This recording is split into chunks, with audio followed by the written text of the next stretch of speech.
differently, we mean better. Let's welcome tonight's guest. He's my favorite Lee after Bruce and Sarah, former Congressman Lee Zeldin. He's got better impressions than Whoopi Goldberg's seat cushions. Actor and stand-up comedian Tyler Fisher. She can't even lift other people's spirits. New York Times bestselling author and Fox News contributor Kat Tiff. And when his back sweats, his kids think it's a slip and slide. New York Times bestselling author, comedian, and former NWA World Champion, Iris. Catch, you are the only women on this panel tonight, so I thought I would go to you first. You are in neither the Democrat or Republican Party. Would you be able to be in the Democratic Party the way it is? And would it have anything to do with gender?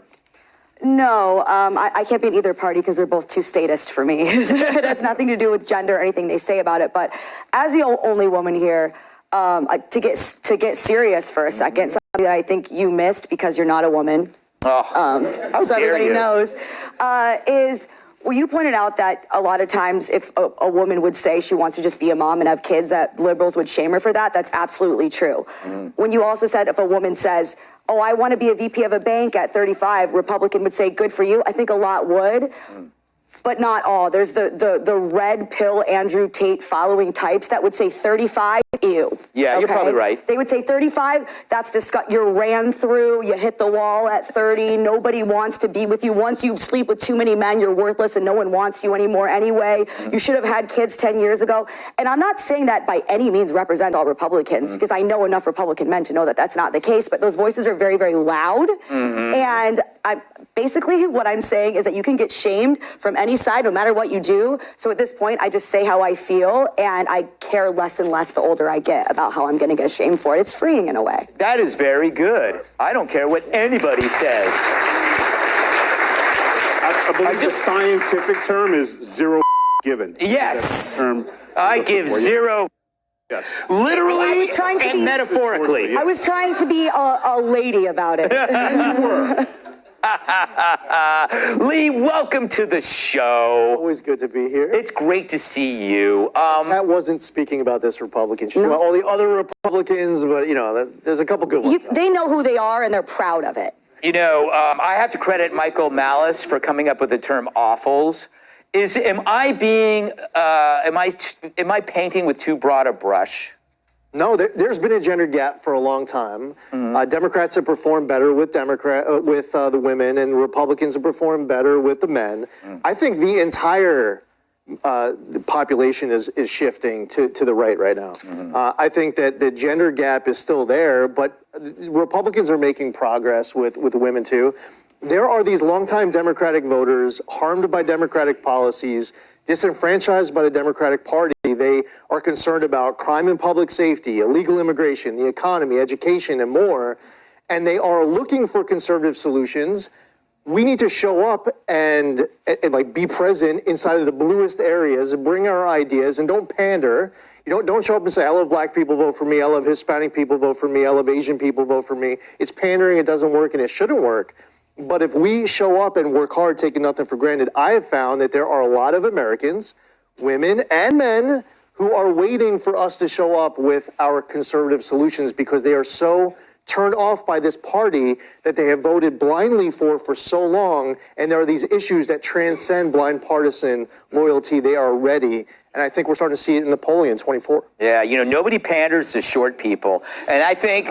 What are you talking about? Have you been in an airplane? This entire world is built for you guys. You know, there is an opportunity cost, Tyler, to the kind of the race-obsessed, identity-obsessed thing. And to Lee's point is that they forget about crime, immigration, and inflation. Feel free to answer that observation with some sort of impression.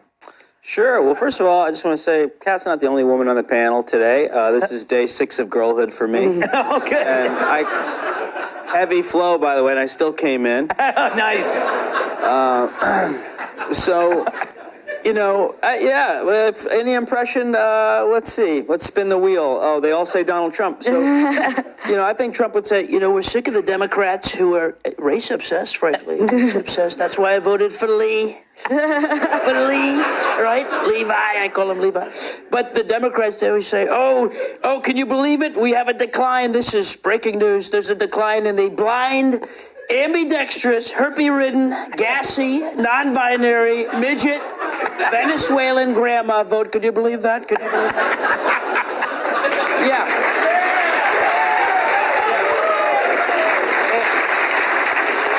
They're so obsessed. They boil us down to these categories. Yeah. It's crazy. I just close my eyes when you talk, and it's like, My I can't girlfriend see says the anything. same. It's like the two of you together trying to get the security guy through the window. Gutfeld was in the car that night. Yes, I was. All right, Tyrus, pick apart whatever you want out of that monologue. What'd you think? I just found it insulting that the minority got asked the question last. About We're minorities. We're actually tinier. There's less of us. What are you talking about? There's two of you together. You're plague in this room right now. Coalition. Yeah, it's like two of you get together. You We could. could share a coach seat on the plane, by the way. You could. We could sneak into R-rated movies if I'm on your shoulder in an overcoat. Put the hat on top. I could choke you both with my hands for interrupting me. You started it. I will finish it. What am I, my child? No one has suffered more than the black vote. I hate it. I hate being grouped. And it wasn't a race thing that changed me. It was a paycheck thing. When I saw how many taxes were coming out of my paychecks that I was working as I was rising up in the world, I was like, I need to pay attention to this taxation thing. And slowly as I grew, I became more conservative because I was concerned with my money. So and for black men in particular, I can only speak from my experiences. Nothing kept families apart, especially young families apart, more than democratic policies. And what I'm saying by that, in college, one of my guys I played ball with, he's 19 years old. He's got 2 kids with his girlfriend. They came in from Alabama. They had to get on services. He couldn't live with them. So he had to live separate from his family, because if a man moves in, you don't get any aid. You don't get any support. So it's already telling young people trying to come up, and you don't have to be black for this. This is a white, anyone who's broke, poor, and has a young family, unless they're short, you're out. Okay? But the system's designed to split. So then now he's got to pay rent where he's staying, and he's got to contribute, which he can't. So then there's the break. Financial problems, family breaks up, he doesn't see his kids. That is the programs that we grew up with that excluded black men, and again, I'm speaking from the area that I grew up. I'm sure if I went to different areas around the country with different colored people, it's the same. Poor men don't matter, period. And so the more we come up, so I never was down with the Democratic Party, because I was like, this ain't for us. They don't care about us. Because if they did, they'd be working hard to keep families together and watch them grow. And that's not what they're about. Republicans are at least honest, like, you want it, you got to get it. I don't want to help you. Yeah. I have more respect because I'm the same way. Yeah. I got mine, get yours, shortness. Okay. All right.